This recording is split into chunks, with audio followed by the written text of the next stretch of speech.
వాగర్థావివ సంపృక్తౌ వాగర్థ ప్రతిపత్తయే జగతః పితరౌ వందే పార్వతీ పరమేశ్వరౌ.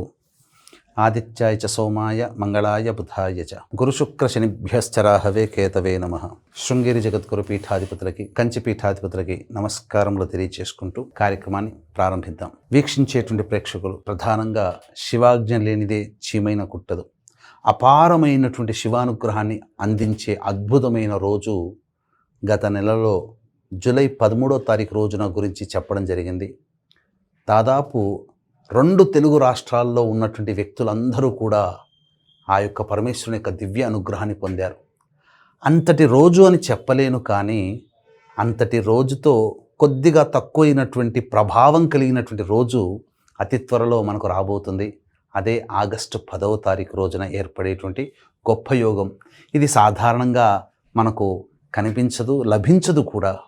ఎందుకనంటే సోమవారము, ఆర్ద్ర నక్షత్రము, త్రయోదశి తిథి కలిసి ఉన్నటువంటి అద్భుతమైన రోజు. కాబట్టి మీరు ఏ సమస్యలతో ఉన్నప్పటికీ కూడా, మీ పిల్లల వివాహం కావట్లేదు, ఉద్యోగ సమస్యలతో ఎదుర్కొంటున్నారు, అలాగే దాంపత్య సమస్యలు, సంతానపరమైన సమస్యలు, ఒకటా రెండా, ఎన్ని ప్రయత్నాలు చేసినా అన్ని దగ్గర దాకా వచ్చి వెనక్కి వెళ్ళిపోతున్నాయి. ఆ శివానుగ్రహం ఉంటే, ఆ శివుడు అనుగ్రహిస్తే తప్ప మనకు సమస్యలు తొలగవు అని అనుకునే వాళ్ళందరూ కూడా ఈ ఆగస్టు 10వ తారీఖు రోజున ఏర్పడే అద్భుతమైనటువంటి యోగాన్నిచ్చే అలభ్య పుణ్యతిథి ఈ యొక్క ఆగస్టు 10వ తారీఖు సోమవారము, ఆర్ద్ర నక్షత్రము, త్రయోదశి తిథితో కూడుకున్నటువంటి సమయములో ఆ పరమేశ్వరుణ్ణి మీరు అర్చించారా?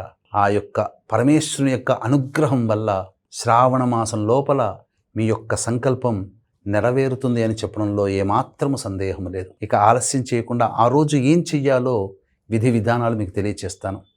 అయితే వీక్షించేటువంటి ప్రేక్షకులు కూడా ఆగస్టు 12వ తారీఖు రోజున ప్రపంచవ్యాప్తంగా సంపూర్ణ సూర్యగ్రహణం ఏర్పడుతుంది. మన భారతదేశంలో కనిపించదు, కానీ ఎటువంటి ఆచారాల నియమాలు కూడా పాటించాల్సిన అవసరం లేదు. కానీ దీని ప్రభావము ఆశ్లేష నక్షత్రం కర్కాటక రాశిలో ఏర్పడుతున్నటువంటి కారణం చేత మేష, మిథున, కర్కాటక, సింహ, తుల, వృశ్చిక, ధనస్సు, మకర, మీన రాశిలో జన్మించినటువంటి వారికి ఈ ప్రభావం ఉంటుంది. కాబట్టి సమస్యలు ఉంటాయి. సమస్యలంటే భయపడాల్సిన పని లేదు. 50 రూపాయలు అయ్యే చోట 100 రూపాయలు ఖర్చు అవుతుంది. చిన్న దెబ్బ తగిలే చోట కొద్దిగా పెద్ద దెబ్బ, కొద్దిగా నష్టం అయ్యే చోట ఎక్కువగా నష్టం జరుగుతూ ఉంటుంది. కాబట్టి ఈ యొక్క చిన్నపాటి ఇబ్బందిని కూడా మనం ఎందుకు పడాలి? కాబట్టి దీన్ని దృష్టిలో పెట్టుకొని మన పీఠం ఆధ్వర్యంలో ఆగస్టు 12వ తారీఖు రోజున కుక్కి సుబ్రహ్మణ్య క్షేత్రంలో ఈ చెప్పిన రాశిలో జన్మించినటువంటి వారికి గ్రహణ దోష నివారణ పూజలు, హోమాలతో పాటుగా కాలసర్పదోషము, కుజదోషము, రాహుకేతు దోషాల నివారణకి, వివాహ దోషాలు, దాంపత్యపరమైన దోషాలు, సంతానపరమైన దోషాల నివారణకి, సొంత ఇంటికల నెరవేర్చుకోవాలనే కోరిక కోసమై, అలాగే ధనప్రాప్తి కోసమే విశేష పూజ, హోమాది కార్యక్రమాలతో పాటుగా ప్రస్తుతం శని వక్రీకరించినటువంటి కారణం చేత 12 రాశుల్లో జన్మించినటువంటి వారికి ఇబ్బందికర పరిస్థితులు ఉన్నాయి. కావున శనిదోష నివారణకి కూడా పూజ, హోమాది కార్యక్రమాలు జరిపించి పూజ చేసిన కరుంగలి మాల ఇవ్వడం జరుగుతుంది. అవకాశం ఉన్నటువంటి వాళ్ళు ఆగస్టు 12వ తారీఖు రోజున రాత్రి 8 గంటల లోపల కుక్కి సుబ్రహ్మణ్య క్షేత్రంలో జరిగే గ్రహణదోష నివారణ పూజల హోమాల్లో స్క్రీన్పై కనిపిస్తున్న నెంబర్కి కాంటాక్ట్ చేసి మీ గోత్రనామాదులు నమోదు చేసుకోవచ్చు. ఇక వివరాల్లోకి వెళ్ళినట్లయితే 8:24 తర్వాత త్రయోదశి తిథి వస్తుంది, సోమవారం రోజు. ఇక మధ్యాహ్నం 12:26 వరకు మాత్రమే ఈ యొక్క ఆర్ద్ర నక్షత్రం ఉంటుంది. త్రయోదశి, ఆరుద్ర, సోమవారం, స్పర్శ ఈ 3 కలిసినటువంటి సమయం 8:21 నుంచి 12:26 వరకు. ఈ మధ్యకాలంలో శివాలయానికి చేరుకొని చక్కగా నవగ్రహాల చుట్టూ శివాయ నమః అంటూ 27 ప్రదక్షిణలు చేసి, తదనంతరం విఘ్నేశ్వరునికి అర్చన, సుబ్రహ్మణ్య స్వామిని దర్శించి నందీశ్వరుని దగ్గరికి వచ్చి నందీశ్వరునికి ఒకసారి నమస్కారం చేసుకొని, నా తరపున నందీశ్వర, నీ తండ్రి అయినటువంటి శివయ్యకి నా సంకల్పాన్ని చేరవై నన్ను కృతార్థుని చెయ్యి, నన్ను అనుగ్రహించమని చెప్పు అని నందీశ్వరుని చెవిలో చెప్పి, తదనంతరం శివాలయంలో అవకాశం ఇస్తే గర్భాలయంలో లేదా బాహ్యాలయంలో బయట కూడా శివలింగం ఏర్పాటు చేస్తున్నారు. పంచామృతాలతో అభిషేకము జరిపించిన తరువాత విభూతి కలిపిన నీటితో ఈశ్వరునికి అభిషేకము జరిపించి, నల్ల కలువ పుష్పాలు, నీలి చామంతి, శంకు పుష్పాలు, గన్నేరు పుష్పాలు, తెల్ల జిల్లేడు పుష్పాలు, గరికతో, ఎర్ర జిల్లేడు పుష్పాలతో విశేషముగా ఆ స్వామికి అర్చన జరిపించడం.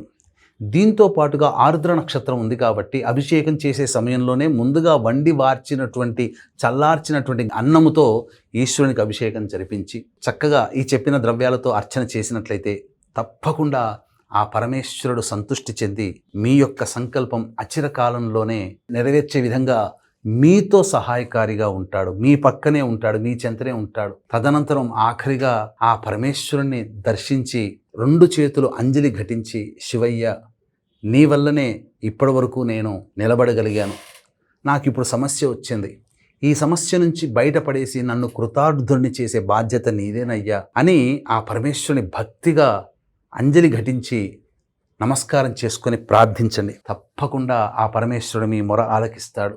తదనంతరం అమ్మవారికి కుంకుమార్చన జరిపించండి. అవకాశం ఉంటే ఆ శివాలయంలో పసుపు, కుంకుమ, విభూతి, హారతి కర్పూరం దానం చేయండి. ఇంకా ఒక గొప్ప రహస్యం చెబుతాను. మీ యొక్క సంకల్పం అచిరకాలంలో నెరవేరాలనే ఉద్దేశంతో ఆ స్వామికి 1/4 కిలో పచ్చకర్పూరముతో ఆ స్వామికి దగ్గర జ్యోతి వెలిగించండి. తప్పకుండా ఆ పరమేశ్వరుడు సంతృష్టి పడతాడు. హారతి కర్పూరం కాదండి, పచ్చకర్పూరం. తప్పకుండా మీ సంకల్పం అచిరకాలంలోనే నెరవేరుతుందని చెప్పడంలో ఏమాత్రం సందేహం లేదు. ఇక కుక్కి సుబ్రహ్మణ్య క్షేత్రంలో 12వ తారీఖు రోజున జరిగే సర్వదోష నివారణ పూజల హోమాల్లో కూడా అవకాశం ఉంటే మీరు గోత్రనామాదులు నమోదు చేసుకోవచ్చు. ఆనందంగా జీవిస్తారు. మీ సంకల్పం నెరవేరాలని మనస్ఫూర్తిగా మీ తరపున ఆ పరమేశ్వరుని కూడా నేను ప్రార్థిస్తాను. సర్వం శ్రీ ఉమామహేశ్వర పరబ్రహ్మార్పణమస్తు.